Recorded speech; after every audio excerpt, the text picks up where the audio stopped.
One sweet potato slip. That is all. No special seeds, no fancy greenhouse, no years of experience. Just a single rooted cutting planted 3 different ways. And at the end of this season, one of those methods produced something so enormous, the scale literally gave up trying to weigh it. This is not a theory video. This is not a guess. Everything shown here was grown, tracked, and harvested right here in this garden, and the results genuinely shocked everyone on this channel. By the end of this video, the way you think about growing sweet potatoes will be completely different. If this is the kind of real, hands-in-the-dirt gardening content that gets you going, hit that subscribe button right now. The Backyard Crops community is full of people just like you who want real results from real experiments. Leave a comment below telling which method you think wins before the answer is revealed. Now let's get into it. Why sweet potatoes are different from everything else. Before the methods are even touched, there is something critically important to understand about sweet potatoes that most gardening videos completely skip over, and it changes everything about how they should be grown. Sweet potatoes are not potatoes. They aren't even distantly related. Regular white potatoes belong to the nightshade family, Solanaceae. Sweet potatoes belong to Convolvulaceae, the morning glory family. That vine crawling across the garden bed, that is a morning glory relative. This matters because sweet potatoes are not grown from seed.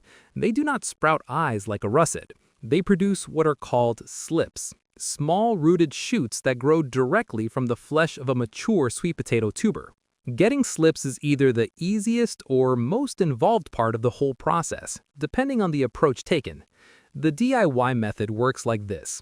Take a sweet potato, push several toothpicks into the sides to suspend it halfway into a jar of water, and set it somewhere warm.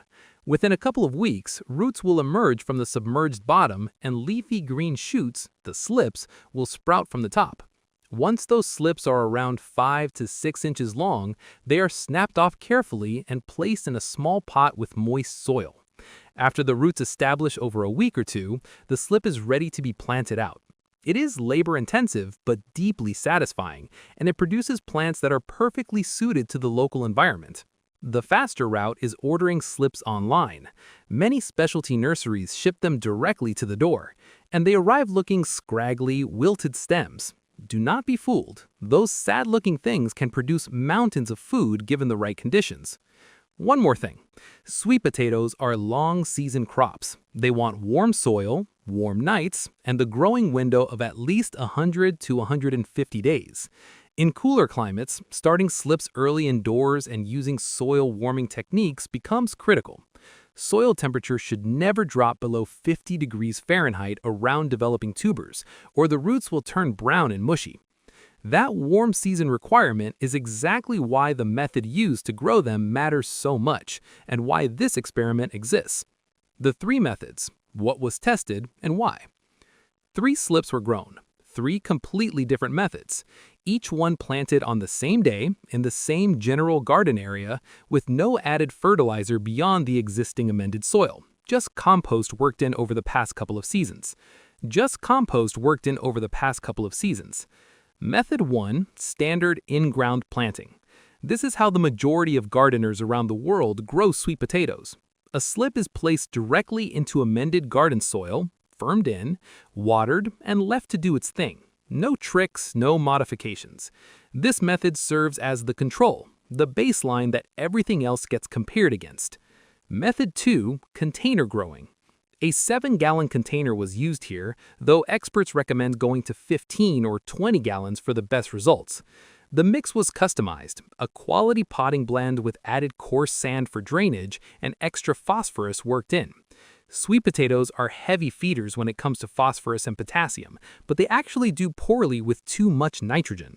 Too much nitrogen sends all of the energy into lush green vines and leaves almost nothing behind in the tubers below. The container method is significant because it opens up sweet potato growing to anyone. Apartment balconies, patios, rooftop gardens, spaces where in-ground planting is impossible. The Ruth Stout mulch method, modified.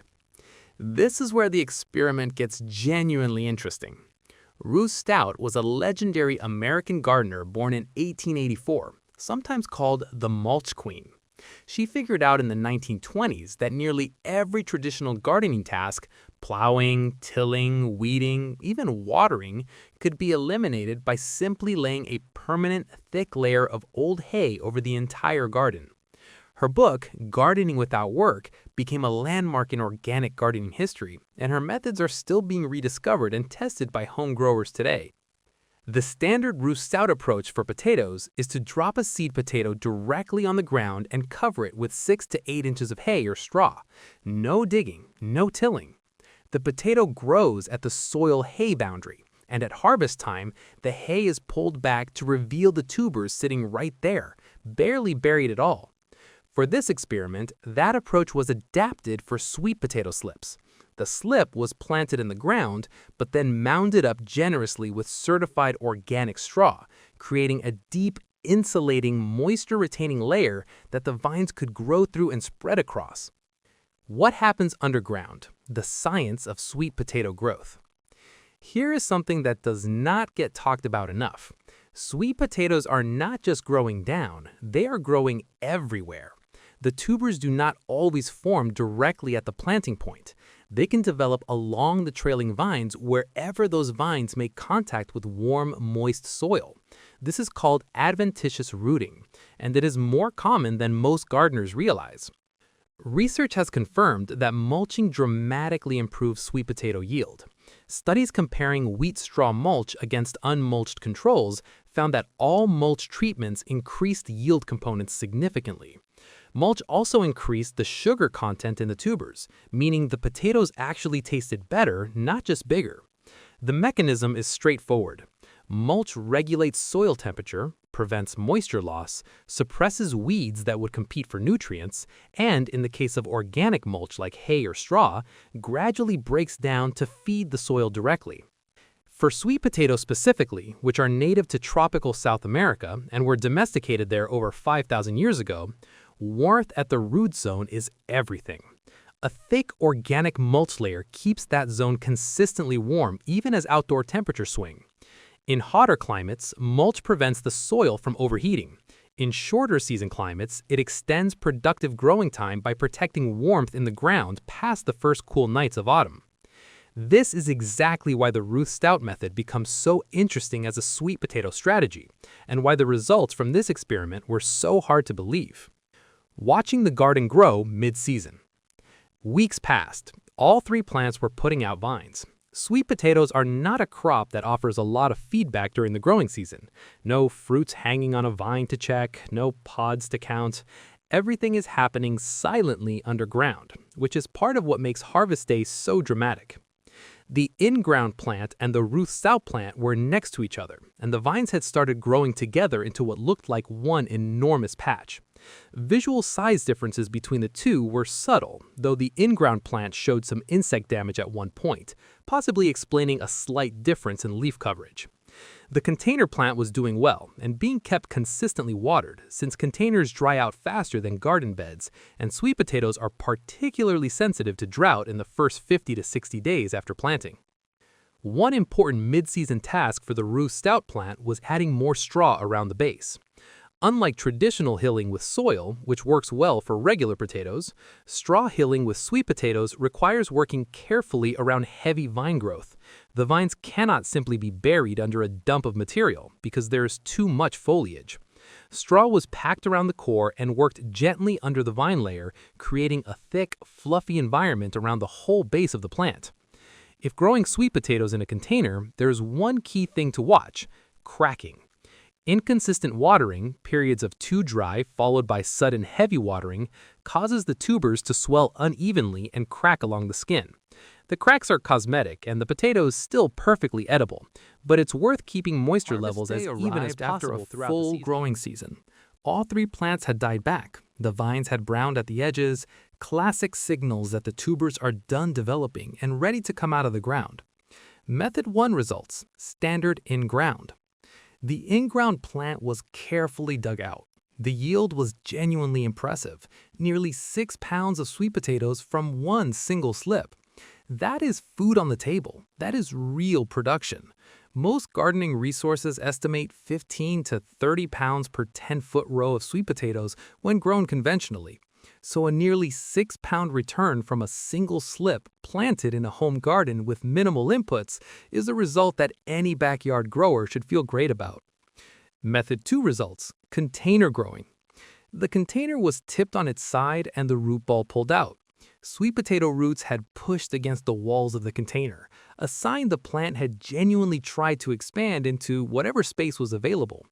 The final yield came in at 6 pounds and 11 ounces, actually edging out the in-ground method by nearly 3/4 of a pound. There was some cracking on a few tubers, likely due to moisture and consistency, but overall, the container produced a respectable, confidence-inspiring harvest. For anyone growing on a balcony, patio, or small urban space, this result is significant. A 15 or 20-gallon container, larger than what was used here, would likely push those numbers even higher. Experts recommend containers with a minimum diameter of 20 inches and the depth of at least 15 inches to allow tubers to develop freely. Grow bags are particularly well suited to sweet potatoes because they air-prune roots and prevent the circling and restriction that can happen in hard-sided containers. Method 3 results: Ruth Stout straw mulch. Something unexpected was discovered before the official harvest even began. Additional vines from the Ruth Stout plant had rooted at points along their length, not just at the original planting site, but further out where the vines had lain against moist straw. This is the adventitious rooting mentioned earlier. The straw environment had kept moisture and warmth at the soil surface, encouraging secondary rooting points that fed additional energy into the developing tubers. This single detail may explain everything that came next. The straw was peeled back. Tubers were everywhere, enormous ones. One single tuber alone weighed 9 pounds and 2 ounces, a number that required sending it to a separate personal scale because the garden scale maxed out and errored. The total haul from the Ruth Stout plant from one single slip was 22 pounds and 4 ounces. That is more than 4 times the yield of the in-ground method, nearly 4 times the container yield. From the same starting point. Why the Same Ruth Stout garden, method same works so season. well. The real explanation. The numbers deserve an explanation, not just celebration. A few factors work together to produce that result. First, vine coverage and surface area. Sweet potatoes operate on a simple principle. More vine equals more solar energy captured, which equals more sugar produced, which equals more carbohydrates stored in the tubers. The thick straw layer gave the vines a hospitable surface to spread across and root into, multiplying the plant's effective surface area well beyond what a standard in-ground plant achieves. Second, secondary rooting. As noted above, the trailing vines rooted at multiple points along their length, essentially creating multiple plants connected to a single root system. Each rooting point became another pathway for water and nutrients to flow into the developing tubers. Third, soil temperature and moisture consistency. The thick straw layer regulated the environment around the root zone beautifully. Ruth Stout's method has been tested by modern agronomists and found to produce yields at least equal to conventional in-ground planting for potatoes, with the added benefit of requiring far less physical labor. For sweet potatoes, which are even more temperature sensitive than regular potatoes, that protection becomes an even greater advantage. Fourth, the long season factor. Sweet potatoes are not a crop that rushes. They build slowly through the warm months, and then as temperatures drop and vine energy has nowhere else to go, they dump everything into tuber development in a final surge. Anything that protects that final surge, including straw insulation that keeps the root zone warm a few extra weeks into autumn, can dramatically increase the final weight of the harvest. If the Ruth Stout method has a weakness, it is worth knowing. In very wet climates or during unusually wet springs, deep mulch can keep soil too cold and moist early in the season, slowing germination or causing rot. Slug populations can thrive under hay because of the moisture it retains. And in areas with vole or mouse problems, deep hay becomes for a rodents massive to tunnel invitation. through and nibble roots.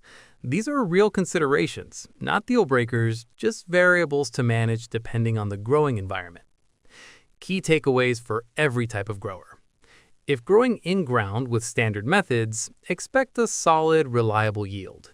Aim for phosphorus-rich, well-draining soil. Keep nitrogen low. Too much produces massive leafy growth at the expense of tuber development. Give each slip enough spacing to run its vines freely. A 10-foot row can produce 15 to 30 pounds when conditions are right.